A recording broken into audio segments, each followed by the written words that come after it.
네, 러시아를 보면 비트코이너들이 비트코인이 머지않아 폭등할 수밖에 없다. 이런 얘기를 왜 하는지 이해를 하실 수 있을 겁니다. 비트코인은 중립적인 돈이고 그래서 더욱 가치가 폭등할 수밖에 없다. 이런 얘기를 하겠습니다. 안녕하세요, 황 작가입니다. 투자 어드바이스가 아니라는 점 먼저 말씀드리고 시작하겠습니다. 비트코이너들이 비트코인에 대해서 얘기할 때 중립적인 돈이다. 이런 표현을 합니다. 마이클 세일러 같은 경우에요. 뉴트럴 머니, 중립적인 돈이고 에티컬, 윤리적인 돈이다. 이런 표현을 하기도 하고요. 중립적인 돈, 자, 이걸 여러 측면에서 각자 다르게 해석을 할 수 있을 건데 저는 비트코인을 중립적인 돈이라고 하는 이유를 이렇게 두 가지로 얘기를 할 것 같습니다.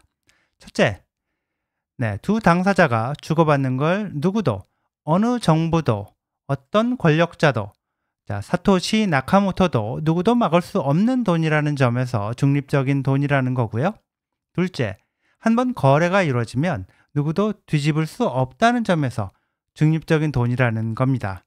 사실 이 두 가지가 가능한 이유를 보면 비트코인이라는 돈의 네트워크가 충분히 탈중앙화되어 있다는 점, 공급량이 누구에 의해서도 변경될 수 없는 2100만 개로 제한이 되어 있다는 점, 이런 비트코인의 고유한 특성들이 있기 때문일 건데요.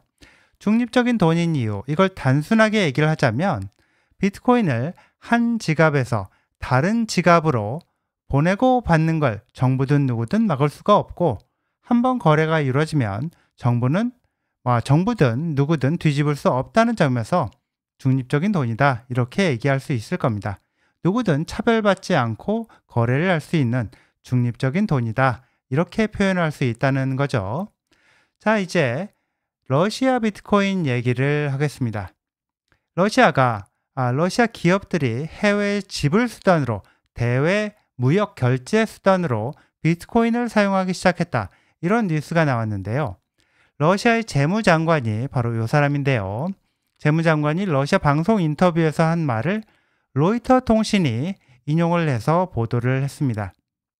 자, 내용을 보면요. 러시아가 대외 무역에서 비트코인을 사용하고 있다는 거고요.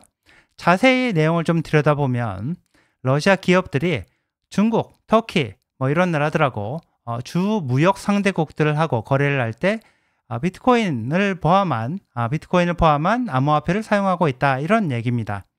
중국, 터키를 비롯해서 러시아가 거래를 많이 하는 국가의 은행들이 미국, 유럽의 금융제재, 러시아에 대한 금융제재, 이것 때문에 러시아랑 돈 거래하는 걸 극도로 꺼리기 때문에 은행 거래가 아니라 비트코인을 비롯한 암호화폐를 직접 주고받는 방식으로 거래를 하고 있다는 겁니다.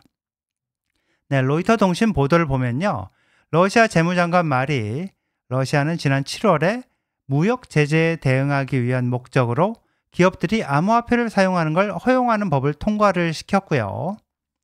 자, 그에 따라서 기업들이 비트코인을 비롯한 암호화폐로 거래를 하고 있다는 얘기를 합니다.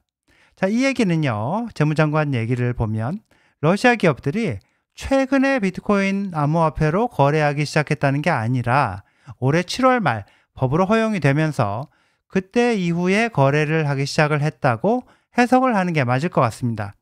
이미 8월 정도부터 러시아 기업들이 로이터 통신이 보도한 중국, 터키를 비롯해서 아마도 러시아와 긴밀하게 거래를 하는 브릭스 국가들과의 거래에서도 비트코인을 비롯한 암호화폐로 거래를 해왔다고 추정을 해볼 수가 있겠습니다. 푸틴이요, 자기 입으로 최근에 비트코인은 누구도 막을 수 없다, 이렇게 얘기를 하고 러시아 하원 의원, 두마의 국가 두마라고 부르죠.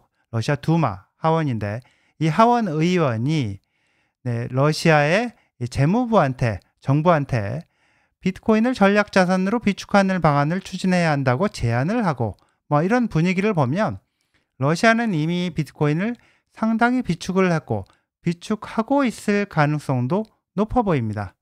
또 러시아는 올해 비트코인 채굴도 합법화를 했는데 러시아 재무장관 이번 인터뷰에서 한 말을 보면 외국과의 거래에서 러시아에서 채굴한 비트코인을 사용하는 것도 가능하고 이미 그렇게 하고 있다, 이런 얘기도 했습니다.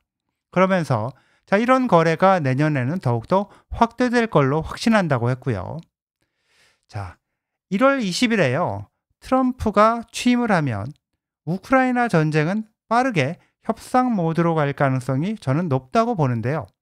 트럼프는 러시아 푸틴하고 직접 협상을 하고 거기에 우크라이나의 젤렌스키까지 끼워서 최대한 전쟁을 빨리 끝내겠다는 걸로 보이는데요. 그렇게 되면 러시아에 대한 경제 제재, 이것도 전쟁 종료와 함께 빠른 시일 내에 철회될 가능성이 높을 겁니다. 러시아가 브릭스 국가들과 함께 브릭스 통화를 만든다면 모를까, 거기에 대해서는 트럼프가 가만히 있지 않겠다, 이 관세를 때려버리겠다, 이렇게 얘기를 했었죠. 근데 그 외에 그냥 대외 무역에서 비트코인을 사용하는 것 자체를 트럼프 정부가 제재할 걸로 보이지는 않아 보입니다.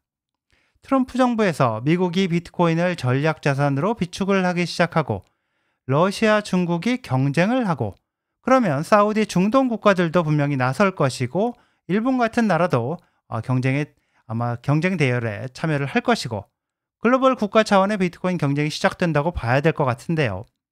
정부 차원에서 금을 사들이는 경쟁을 해왔듯이요, 비트코인 확보 경쟁이 시작된다는 얘기가 될 겁니다. 그때 가면요, 비트코인은 지금 같은 10만 불 언저리, 1억 4천만 원, 5천만 원 언저리에 있지 않을 겁니다. 지금 상황을 보면요, 그리고 또 그런 날이 생각보다 빨리 올 수 있을 걸로 그렇게 저는 보고 있습니다. 네, 여기까지입니다. 시청해 주셔서 감사합니다.